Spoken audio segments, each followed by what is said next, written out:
Hello and a very warm welcome to Meghan and Harry News YouTube channel. Hi, I'm Alex, hope all is good with you today. Meghan and Harry have suffered another security breach at their US family home. It seems Meghan and Harry's US home has been the subject of 2 intruder scares in 12 days.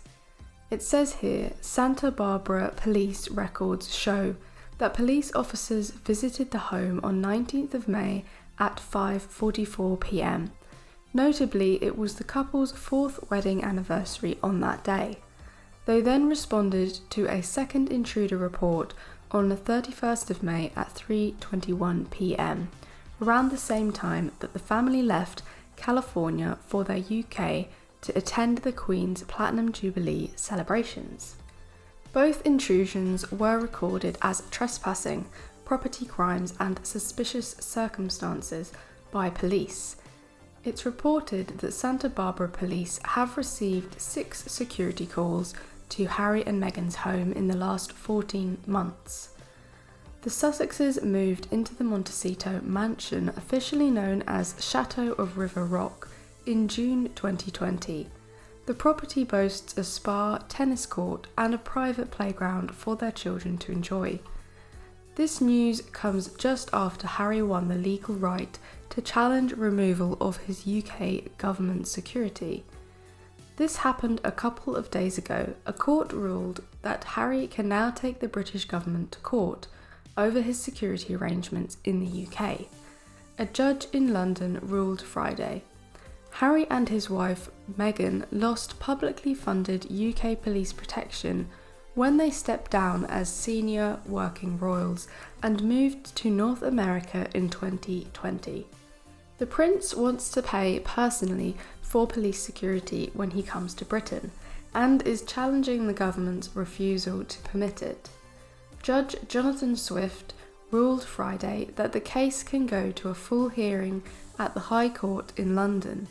He refused some aspects of the challenge, but said some grounds give rise to an arguable case that deserves a hearing.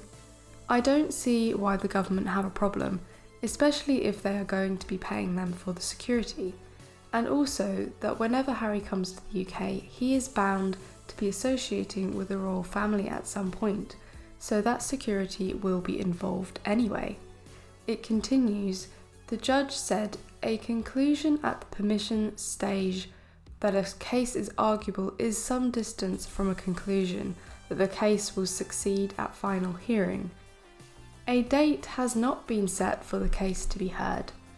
Harry's lawyers have said the prince is reluctant to bring the couple's children, Archie 3 and 1-year-old Lilibet, to his homeland because it's not safe.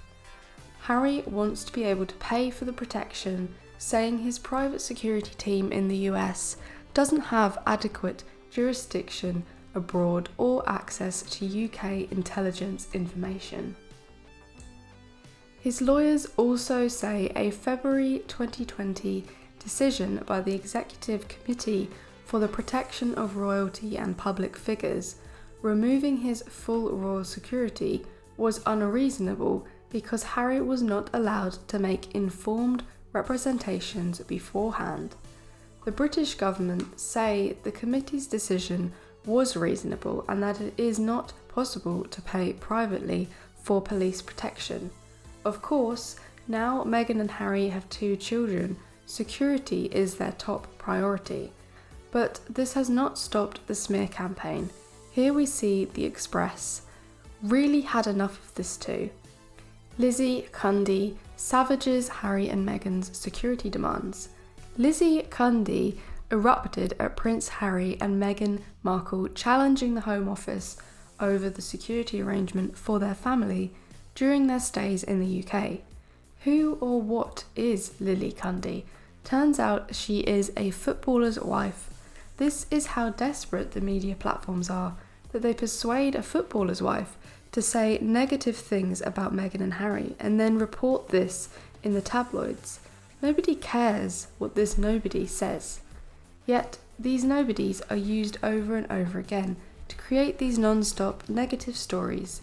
How can they justify complaining about a couple who have 2 children, who have been demonised by toxic media, who have manufactured hatred for this couple, who now just want to pay for their own security because they are afraid some nutter somewhere who has been influenced by the never-ending toxic media smear campaign might try and go after them, and nobody complains about this. There's something very wrong with these people and these media platforms.